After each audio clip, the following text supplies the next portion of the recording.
Hello and welcome to Epiphytic Cacti. Today, I just figured we look at some interesting things that I noticed going around the house. So this crazy long thing right here, this is a cutting. And that is a cutting of Weberocereus Tunilla subspecies Biolleyi. Weberocereus is my favorite genus. It has been my favorite genus ever since the first Weberocereus that I got. Even though I didn't know it was a Weberocereus for a long time, I just thought, what a weird, cool looking thing. And it was a cutting of Weberocereus frangiorum. With some of the Weberocereus, some of the species are kind of mythical. so mythical that sometimes you can't really find pictures of them. You're not really going to find it for sale. This one, while I think in the United States is pretty rare, I do know that it's in some private collections. I think in Europe is not so rare. Any person knows who collects plants and has collected something that was kind of mythical. You know, that like when you get that one cutting and you only get one cutting and you pot it up and then you just cross your fingers and just hope. You know, it's kind of stressful a little bit, actually. I think that this one was kind of a surprise to me because not only did it root really quickly, it also started to grow really quickly. This is really cool though. This just big, long, sort of like round cutting. And you might be wondering why I didn't cut this and make more cuttings out of it. So one of the reasons why is because with something that, you know, might be this rare, the bigger the cutting, the more sort of chlorophyll, the better chance that it has to root. It's one thing that if, you know, it's rooted now, if I was to cut it and like root it, you know, it's like a different thing. A lot of people do that with epiphytic cacti when you get one cuttings of this, just like Hoya, you know, to make like a fuller pot kind of thing. So I'm just a little bit nervous about everything, so I'm just going to kind of like let this grow. If we come in and we just look at these beautiful little growths, I always love the way Weberocereus grows. It always has like this beautiful little clover going on at the tips. All of them grow that way. Isn't that great? And so this year, really and truly, it's been a fantastic year for the Weberocereus because I've managed to complete my entire Weberocereus collection, something I never thought that I would do. But I will say that you should never speak too soon because at any moment, one of them might just die. So, yeah. And if you're wondering where I got it, it's not something that I bought or anything. It's something that came out of a private collection in more of a kind of trade situation. So absolutely wonderful. I just think it's wonderful. Really and truly, I just think it is so freaking cool. I mean, and like every time I look at it, I'm like, oh my God, I'm like afraid to move too quickly around it. Oh, so cool. And I'm just so excited about that. And here is Schlumbergera Russelliana. This surprised the heck out of me. A lot of Schlumbergera collectors, Russelliana is a big deal. And I can see why, because Russelliana is really kind of quite remarkable because it has these tiny little clades. And because it also has a beautiful flower. The reason why this is so surprising is because I bought this and it was this size. I actually bought this just a few months ago, and I didn't have to buy it from some crazy place where I was paying hundreds of dollars for it or anything like that. It was super reasonable. It's a place that I didn't even know had epiphytic cacti at all. So FYI, if you want a big Russelliana or a bigger Russelliana, before I say this, let me warn you about something. This was probably grown in a greenhouse where it was very humid and had like ideal conditions and stuff. And I think that sphagnum moss can just be a little bit challenging, you know, and it is pure sphagnum moss. And you might think, well, you know, you can just repot it and it'll be fine. But I think that a lot of people kind of struggle with Russelliana, both rooting it and just kind of growing it on its own roots. And then I think also if you transplant something from sphagnum moss into a regular media, chances are it's going to struggle, you know, trying to get all this sphagnum moss off of there, damaging the root system. All kinds of problems can happen. So I think if you were going to graft pieces of it or whatever, you know, like there's other ways, but I just want to give the warning about the sphagnum moss before, you know, people get really excited and like bombard the place. And hopefully they still have some in stock. But the place is in the United States and it's called Andes Orchids. Definitely a place worth checking out because I've bought a few epiphytic cacti from them now and I have yet to be disappointed. I think all of them have been absolutely fantastic, well priced, nice sizes, just really cool. I think on that note, let's look at these beautiful little Russelliana seedlings. I don't know if I can still, read the label, but I think that it was the Ehlers clone crossed with, I can never remember what that is supposed to stand for, but it's basically a seedling from two different clones of Schlumbergera Russelliana. So these are Schlumbergera Russelliana. Sent to me by a hybridizer. They were just like these little grafts and they have just done super well. You know, I think I was really surprised because at every stage these seedlings have been hidden from me. Like I have never really been able to like watch them grow. So I'm so excited about these. Rhipsalis Teres form Teres. So the reason why I love showing this plant is because we don't typically see form Teres the way that we see the other forms, you know, Heteroclada, Prismatica, and Capilliformis. We do see Capilliformis, but it's quite often mislabeled. Capilliformis, if you know how to identify them, you can generally sort of get a hold of it. But Teres is kind of a weird one. It gets confused quite a bit with Rhipsalis bassifera. One of the things that I thought was so crazy is that after I moved this plant inside, it was like, okay, and then it just started growing. I mean, look at how crazy that is. And, you know, it's one of my absolute favorite things about Rhipsalis Teres, like all the forms. This right here is typical for Rhipsalis Teres. Rhipsalis bassifera can actually do this, but not to that degree. It definitely won't do it to that degree, and it does look a little bit different.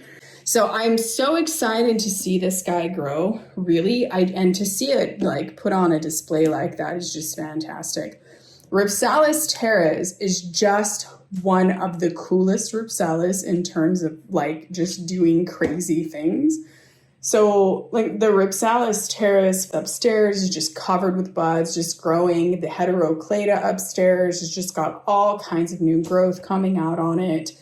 You know, some of the ones downstairs just behaving kind of like this, but this one just kind of took the cake. I was like, oh my God, look at how beautiful.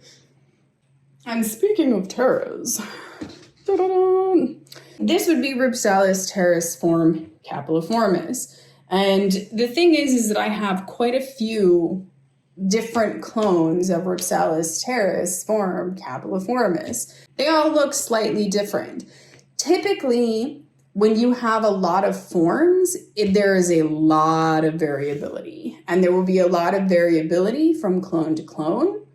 And there will be like in-between sort of forms. The branch segments are typically like thinner, especially the little branchlets at the ends. So the main branches, like these kind of basal branches that throw out like the long, that throw out like these long branches and do this little whirling thing or whatever. Yeah, so they're just typically kind of thinner, they're more delicate, and they can take on a few different kinds of appearances, different levels of thinness, delicateness. But this guy is budding again. It bloomed earlier in the spring for the very first time. And, you know, this was another plant that was kind of hidden from me. It was on a stand, kind of like tucked away in a little tiny pot, but it had grown, and it had grown into something that was kind of beautiful. And I remember walking around, and I was just walking around, and I saw it, and I was like, oh my goodness, what is that beautiful little thing? And I looked at it, and I was like, man, that looks like a Capilliformis. But I'm like, how did I get another Capilliformis hanging around in here? And you know what? That happened to me twice. So twice roaming around in my collection out there, I found two Capilliformis that I was like, I didn't even really know that I had this. So, and I just think that they're super cool. And I just like seeing them flower and seeing the flowers just kind of randomly. Teres is just cool for all of those reasons.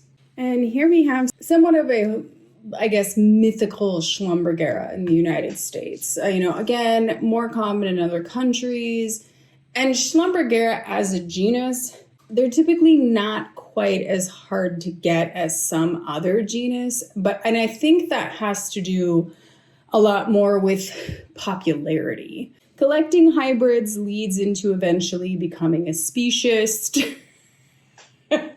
Hybrids are like the gateway. No, I think that happens to some people when it doesn't really happen to others. These guys, they were definitely hard to get, but they existed in people's collections. And I would say that just because of how some people started distributing Schlumbergera lutea subspecies bradei, it made that one considerably less mythical in the United States. It's in lots of collections now. I think people have slowly sort of figured out how to grow it, whether that's grafted, whether that's on its own roots, which is a little less likely. Although I've seen some people do it, no problem. My favorite personally is actually in this self-watering semi-hydro thing. I like to use Geolite more than I like using the leca balls or the Hydroton. Mostly I just find that it wicks a little bit better, and that's a little bit better for Schlumbergera lutea. It's just very, very sensitive to any kinds of fluctuations in its root system. So I find that what it really does is keep a steady and even supply of moisture to the root system. It just doesn't really fluctuate. So therefore the plant doesn't have time to crash. It just is like, what? Everything is fine. And this, believe it or not, was actually an entire cutting. That was one whole entire cutting that came in the mail. And actually, when it came, it already had all these like little aerial roots. I think that's kind of cool to see, though, all those little aerial roots. And basically what that is, it was in a plastic bag in a dark box. And so the plant was basically like, I'm going to die, right? So it sends out these little adventurous roots or whatever. And in this way, too, if these clades actually fall off, they're going to fall off with a root already there. It'll catch on something, maybe root. So it's kind of the plant trying to save itself to producing all of those roots. I sometimes see that like on my hybrids and stuff. And if I see that, I kind of question what's going on with the root system. If it's an established plant, then I'm like, something funny is going on. Should probably pay closer attention to that plant. This one's not very old. This is legitimately a rooted cutting. But if you do choose to kind of grow it like this, I have seen some of the most spectacular results. One thing that is very important is that you must feed it. So you can't just put water in there. You actually have to put nutrients in there. Grafted on Schlumbergera truncata, it obviously does absolutely beautifully. Schlumbergera truncata is very easy to care for, making this plant very easy care. And this came from Witten greenhouses. So if you are one of those people that is like, oh my gosh, I've been looking for Schlumbergera lutea, subspecies lutea for the longest time, well, Witten Greenhouses is selling it grafted on Schlumbergera truncata. I'm always really excited to see that because it makes it more readily available. And so this one is one that I grafted not too long ago on Scariopsis. I had a cutting that came from overseas and I rooted it in Geolite like this. After it had rooted and established for a while, I noticed that one of the sections was not doing so well. So I took the section and just decided to try to graft some of it. And some of those little grafts took. So now I have little grafts. Always a good idea to have something that you know is kind of delicate, growing in different ways like this, so that if something happens to one, you have lots of backups. So I think that this is just the weirdest, most fantastic discovery. So Rhipsalis Flagelliformis. I just think that this thing is so crazy. You know, it bloomed for the first time this year, and it was so weird seeing these blooms and then, you know, seeing these cuttings like put off growth and just seeing how totally fascinating it is. People who are not super versed in Rhipsalis will look at this and immediately be like, that's not a Rhipsalis, that's an Aporocactus. There is Aporocactus Flagelliformis, that is a species, and there is Rhipsalis Flagelliformis, and that is a species. They are two totally different, distinct species. Look at that weird growth. You know, I've seen pictures in the field guides of this, just doing like the craziest stuff. I mean, just really shooting off, like having tons of clusters of like big, gigantic growth kind of hanging down. I just thought that it was the most fascinating thing. So when I see it growing like this, I'm just like, what is happening? It's like it's on some kind of like little steroids or something. And, you know, believe it or not, I knocked some off. I actually knocked some off when I was moving it or something, and I didn't realize that I had bumped a bunch in the back and broken them off. So that was kind of sad, but really, really excited to see this one actually grow and do something. So this guy has been impressing me for a while now. And this is one of these confusing things, and I'm not really going to fully go into it, but I am going to say that I do not know what this Rhipsalis species is.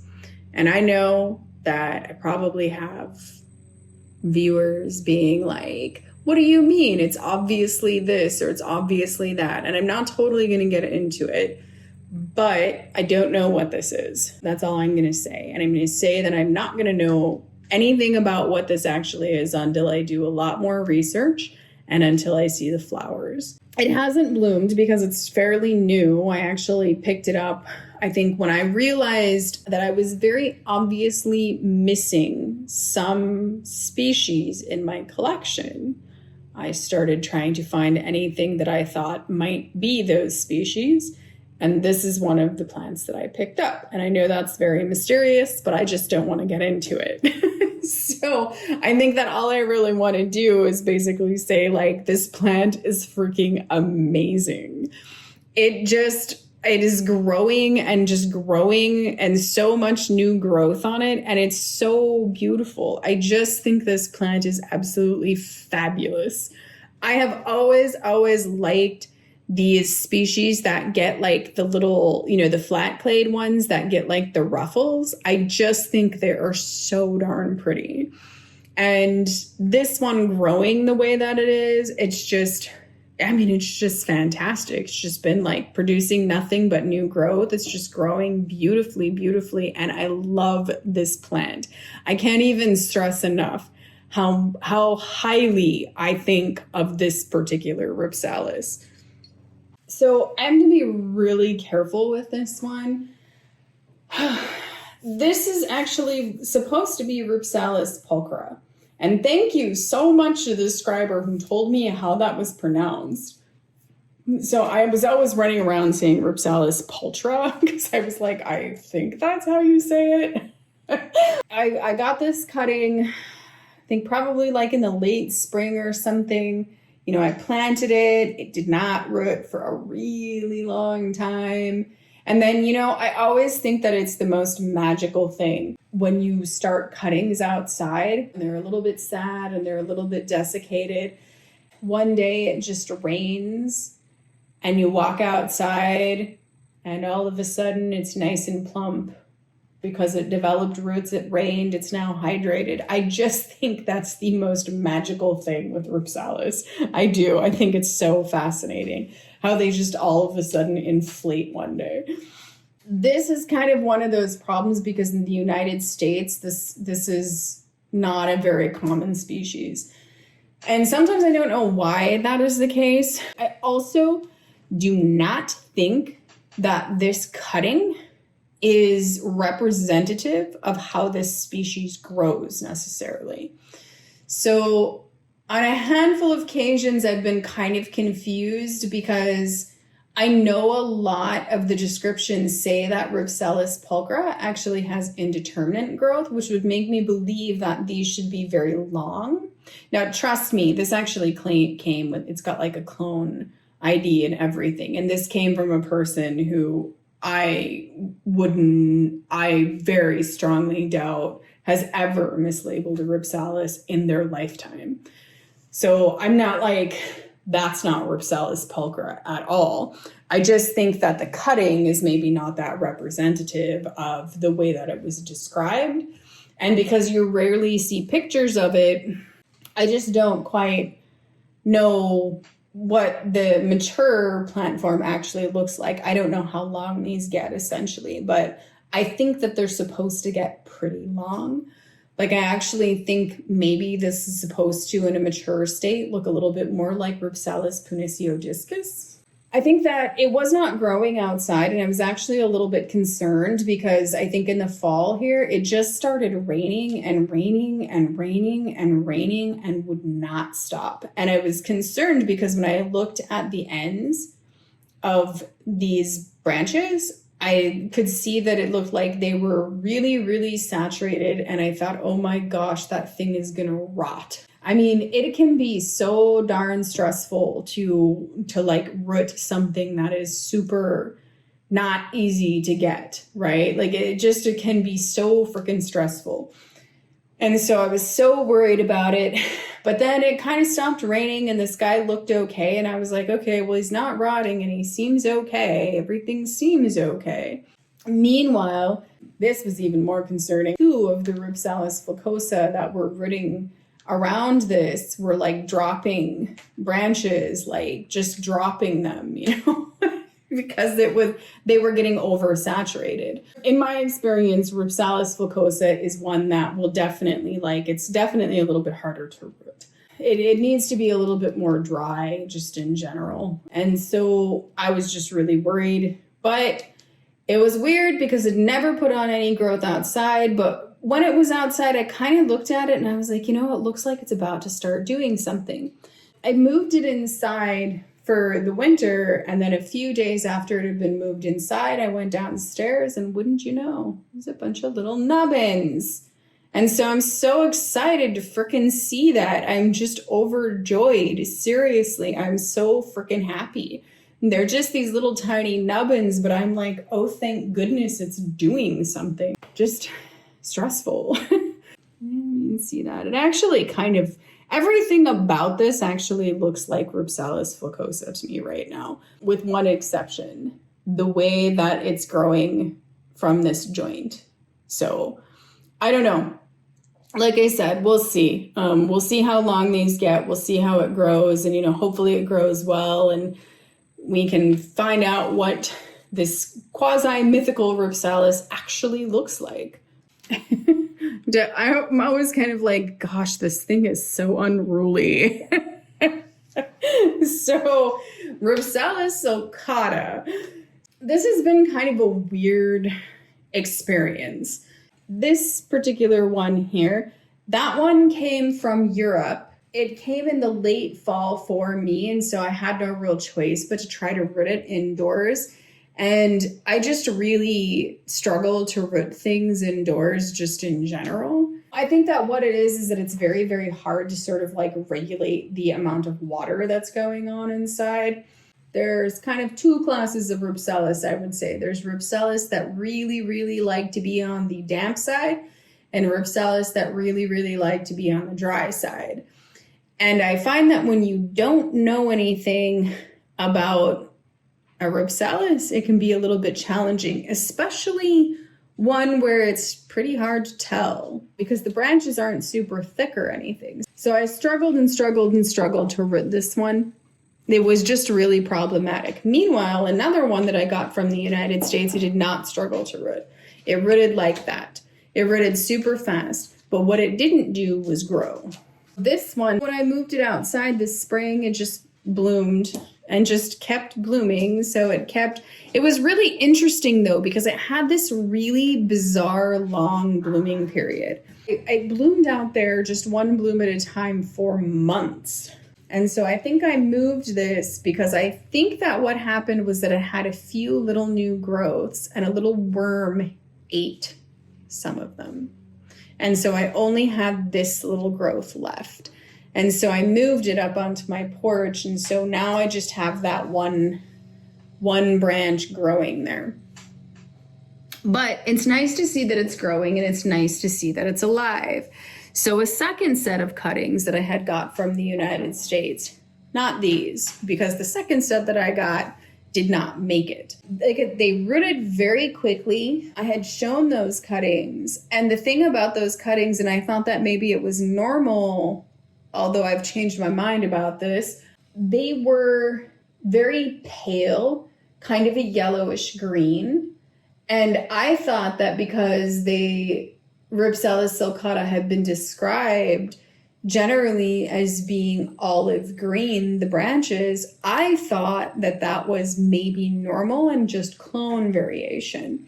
You know, again, you never see it, so there was no reference for anything. But, you know, these cuttings were really green. And sometimes when I want to make sure that a plant does really well, I'll put it like in a little bit higher light. But I live in Duluth, Minnesota, so even a south-facing window in Duluth, Minnesota is still pretty shady. My neighbor has trees in their front yard, which blocks a lot of the sun from my windows, like facing the front yard.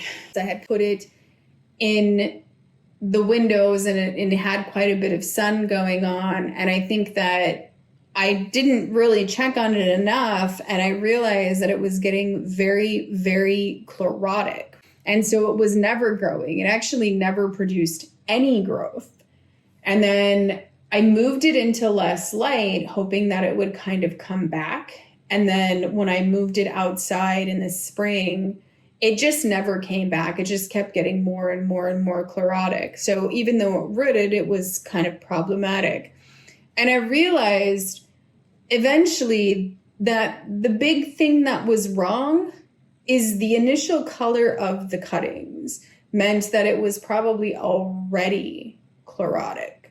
And so it was either already being grown in very high light, or it was nutrient deficient. That kind of thing can actually have a strong impact on whether or not cuttings will root or whether they'll grow. And I'm not saying anything against the cuttings. I think that I was very grateful to even be able to get this species in the United States, because it had just all but vanished. So somebody having it in their collection, I was just very grateful.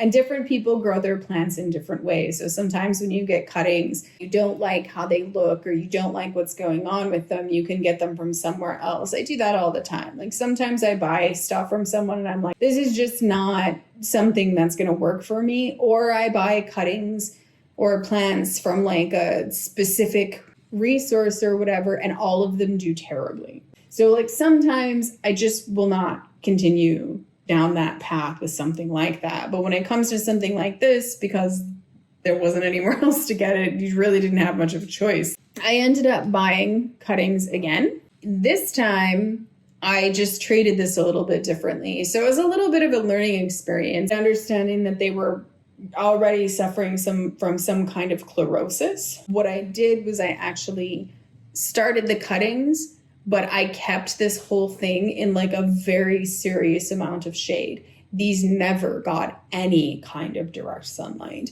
Like they were underneath my pergola in about the shadiest place that they could have possibly been in under there. It took them a little while to root. Like I think that maybe this species might just be a little bit harder to root than some of the other species. And it seems like maybe it's a little bit slower, but it's a Rhipsalis, so it shouldn't be like insanely hard. Rhipsalis are typically very easy. It eventually rooted, and then it was just kind of out there, and it wasn't showing any signs of growing or anything. But one thing that was very clear is, I don't know if you can see this, but the branches are green now. It's actually producing chlorophyll, And it kind of needs that to really do anything. So I don't know. The whole thing was just a little bit strange. You know, you're just not always going to get perfect materials, like especially when it comes to super rare ones. I was really, really glad to see this root. And then when I moved it downstairs with all of the other plants, it just started growing. So it was like, boom, all these little growths. And there's no worms down there to eat it this time. So I just feel like this is a slightly cursed Rhipsalis. But now this is the kind of thing that I expect. I expect Rhipsalis to do this. And especially this Rhipsalis. You want to know why I expect this Rhipsalis to do this? Do you know what this Rhipsalis is most closely related to? Rhipsalis teres.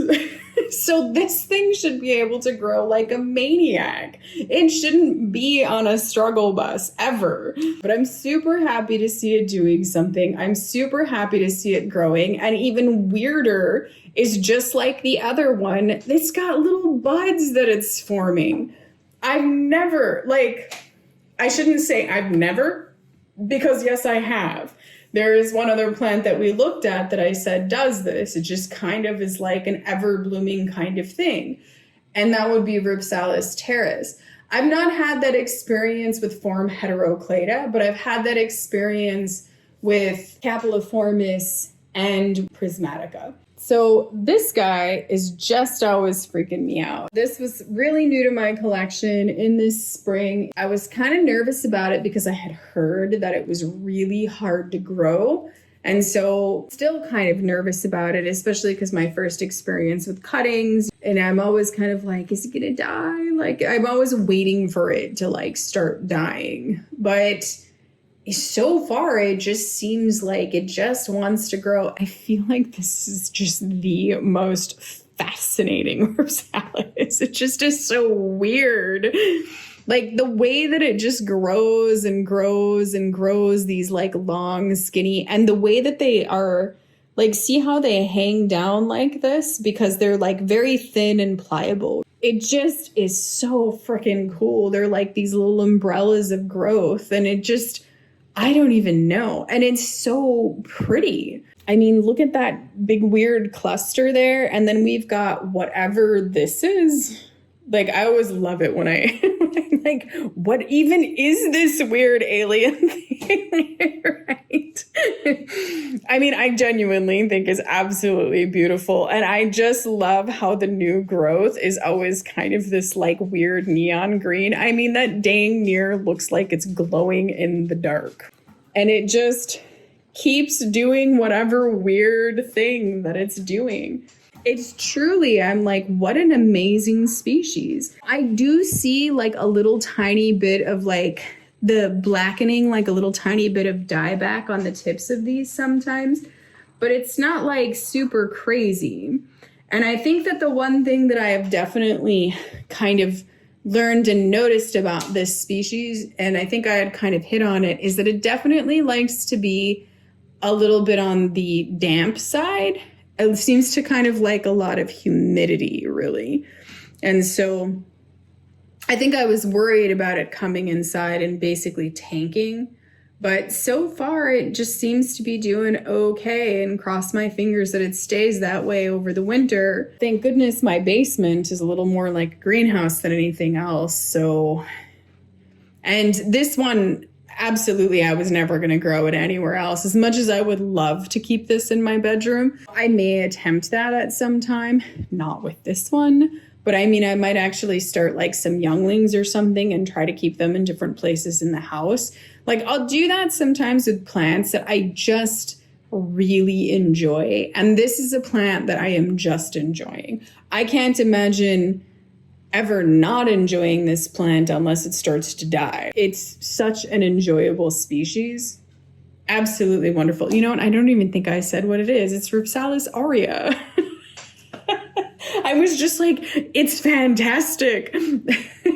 So it just is so great. It's so great. It would almost give Rhipsalis teres a run for its money. It might actually be, it's definitely one of the fastest growing Rhipsalis I've ever seen. That is for sure. It seems to kind of like it here, but again, you know, I live in this real wet place, so it might be that just because I live in a very wet kind of cool place, this species is like, this works for me. I just, look at how fascinating. It just is like, ooh. And here are some Schlumbergera hybrids. So there's all different kinds of things in here. And actually there's also a species. There's a little spider hanging out on that. But there's Schlumbergera Russelliana. And so this is a cutting that I got of this a while back. I know that when I did the genus video, I did not actually feature this. I didn't feature it because I didn't have it at the time. And I remember saying, you know, it's just got like really big clades. You know, most of the queen hybrids, well, all of the queen hybrids are, have some kind of lineage from Russelliana.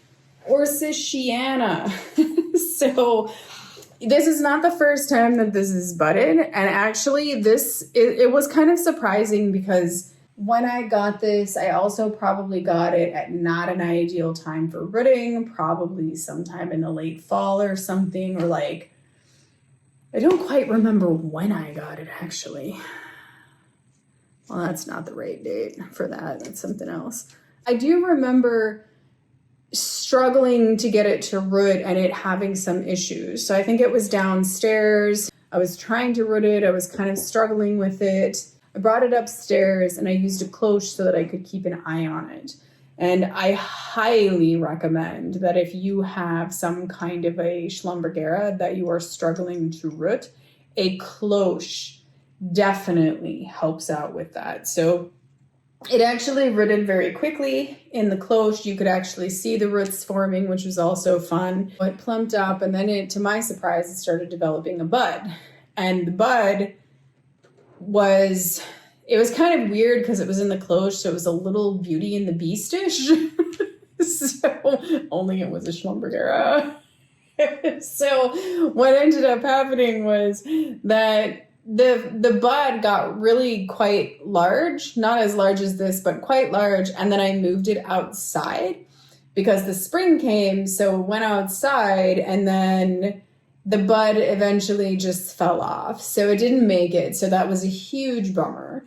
So this guy hopefully makes it. There's 2 more buds. Hopefully they don't abort. It did a little bit of growing, those 2 clades, I think, outside.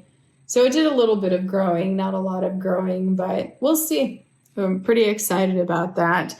All of the rest of these were actually sent to me through the course of this summer, which I absolutely love because, of course, it means that I get to root them outside. And rooting Schlumbergera outside is just so much easier than anything else. It's truly, truly very easy.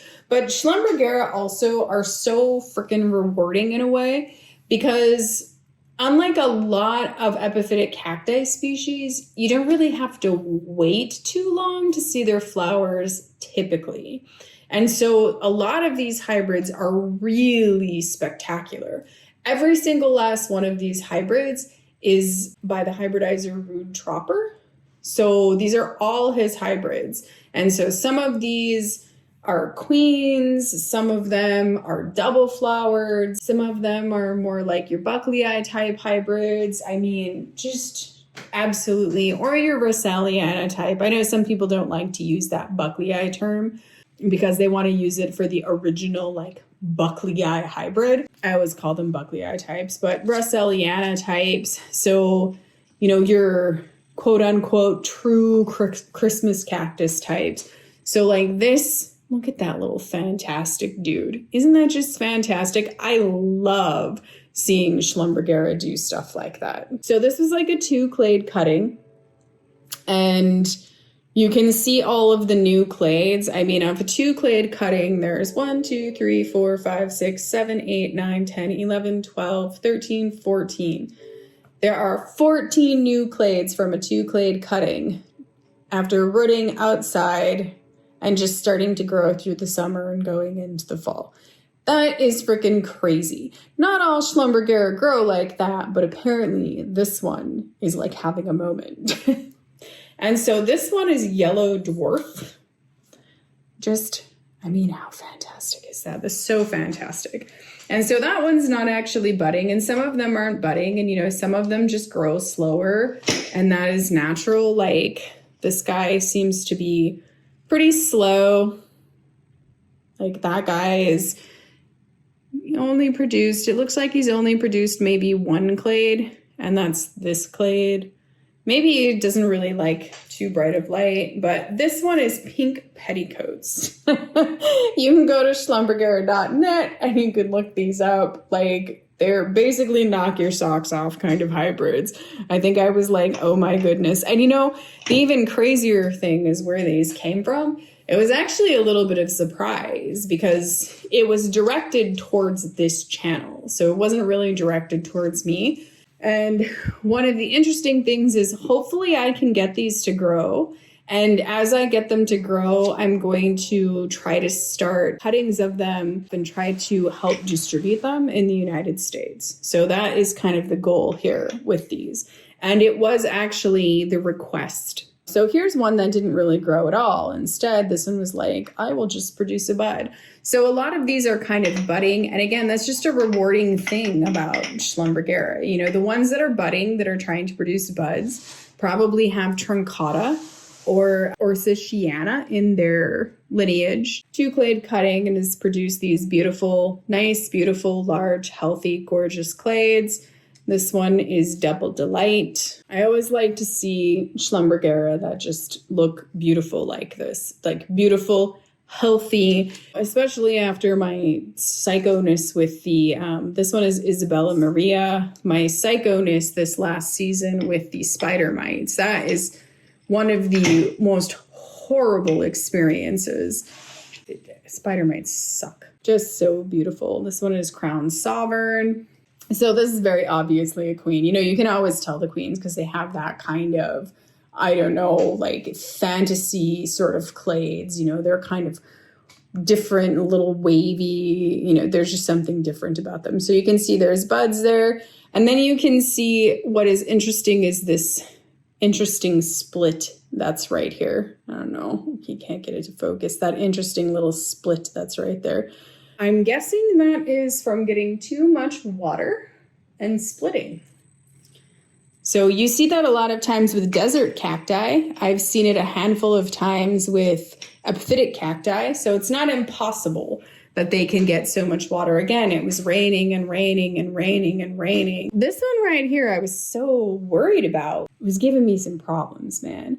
But look, it's like producing a bud and it's nice and rooted. It hasn't grown at all, but this one is Glowing Embers. I have a sneaking suspicion that this hybrid is not an easy hybrid. That's just a sneaking suspicion. So I just wanted to show those because they were all just absolutely beautiful. There's a beautiful bud right here. These are always my favorite kinds of Schlumbergera buds. Buds that are kind of like, I don't know, layered and colorful and just can't get it to focus. There we go. Buds like that. I always think they're super beautiful buds. And this one is Dark Queen. I am so very excited about that. I mean, look at that. Look at the giant Ormindoi bud. So this is Rhipsalis Puniceodiscus. Some Rhipsalis Puniceodiscus plants, I've imported them from Europe, but I've just struggled with them. The branches, they just have all kinds of issues. And then even worse than that, I have these horrible little green caterpillar things that eat the growing tips. And they particularly like the way that Rhipsalis Puniceodiscus tastes. So it's extremely frustrating. I just have these little plants that year after year after year barely do anything, you know, and like, I think that the obvious thing would have been to kind of treat these a little bit differently. And I should have done that. And actually, now that I'm thinking about it, I think one of my jobs over this winter would be to actually repot those and put them in a hanging basket so these little worms can't get to them, or that it's just harder for the little worms to get to them. This guy came from the United States. And one of the other ones that I've gotten has also come from the United States, but there is just something funky about that clone. It has kind of a different growth pattern. It just is kind of a weird plant. And I think that when I thought of Rhipsalis Puniceodiscus, I thought of this Rhipsalis Puniceodiscus.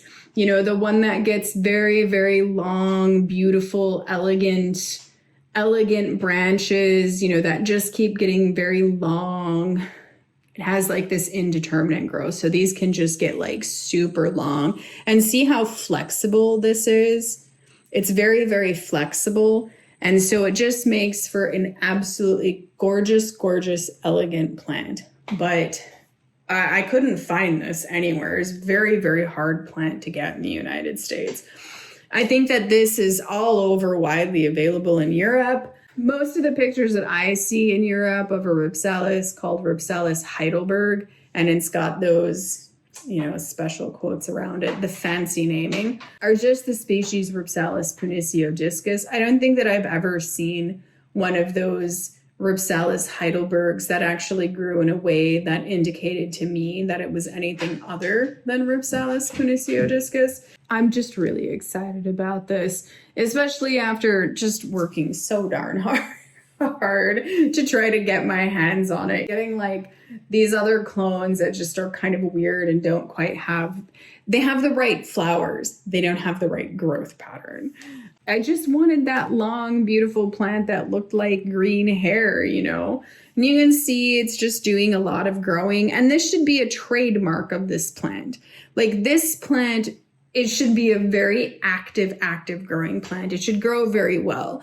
All the problems with the ones that I've had, I'm not sure if it was just because they were struggling to acclimatize, but even over enough time, it seems like they never really acclimatized. And it's not like it just happened with one. It happened with a lot of them, actually, because I've imported it multiple times from multiple different places. But, you know, a lot of times they share those. And so it was just like a really, really weird struggle.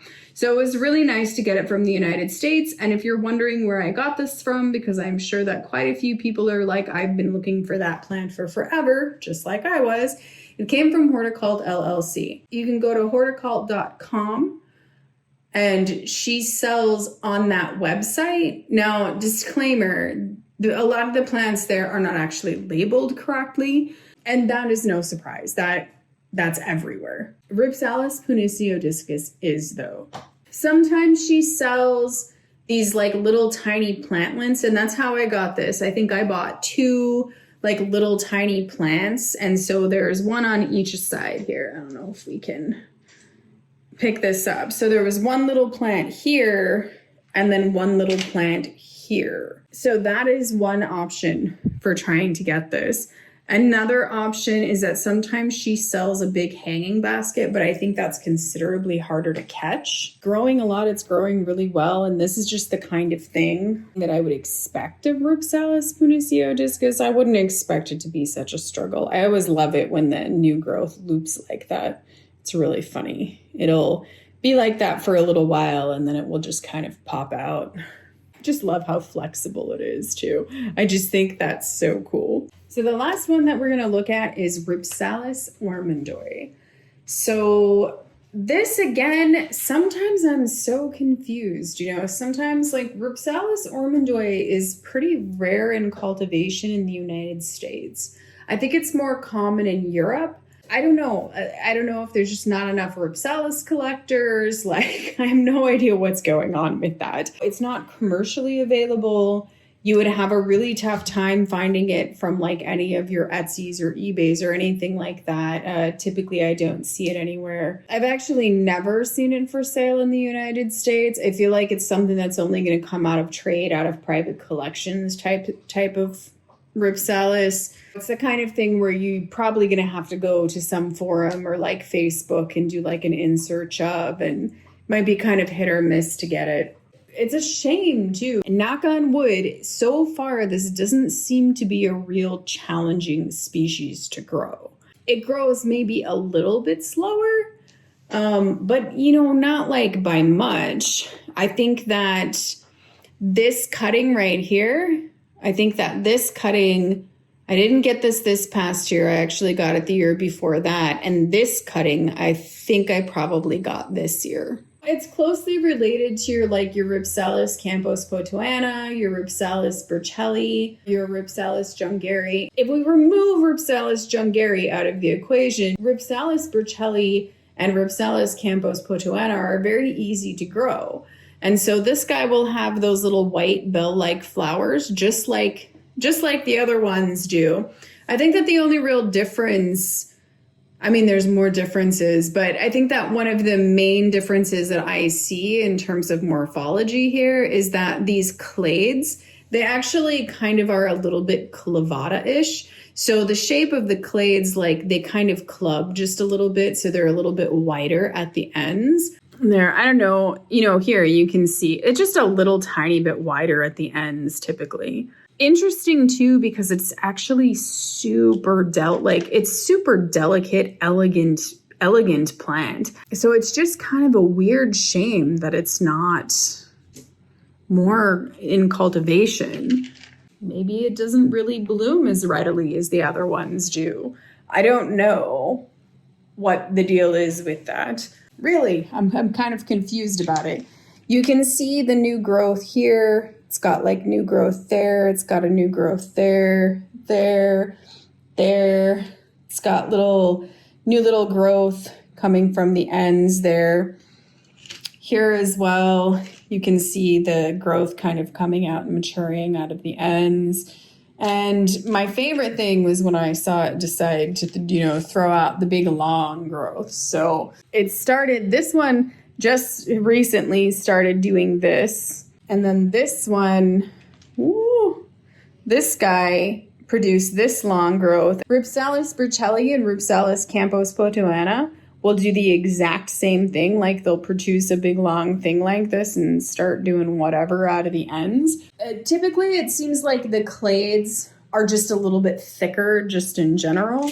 I guess that might be kind of a good differentiator there. Here we see these new little growths that are coming. I'm excited to see, I know that this is going to sound a little bit crazy, but I'm excited to see what happens to this.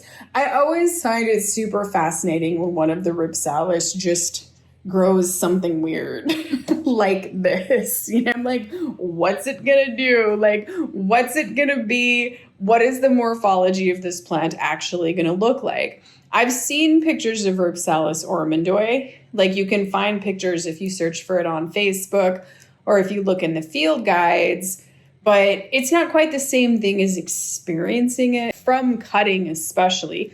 I know a lot of people are more interested in I want a great big mature Rhipsalis plant, but there is nothing quite as rewarding as watching a Rhipsalis grow from a small plant or a cutting into a mature plant. Super excited to have this one in my collection. I know that when it was rooting, I was also the very first cutting that I got, I was also super nervous about whether or not it would actually take, but I just genuinely found it to be really easy. Just in every way so far, it's been really easy. It hasn't bloomed. Fingers crossed that it blooms someday. I hope that you've enjoyed going through kind of these interesting little Rhipsalis, Schlumbergera, and Weberocereus with me. Thank you for watching, and happy cacti growing.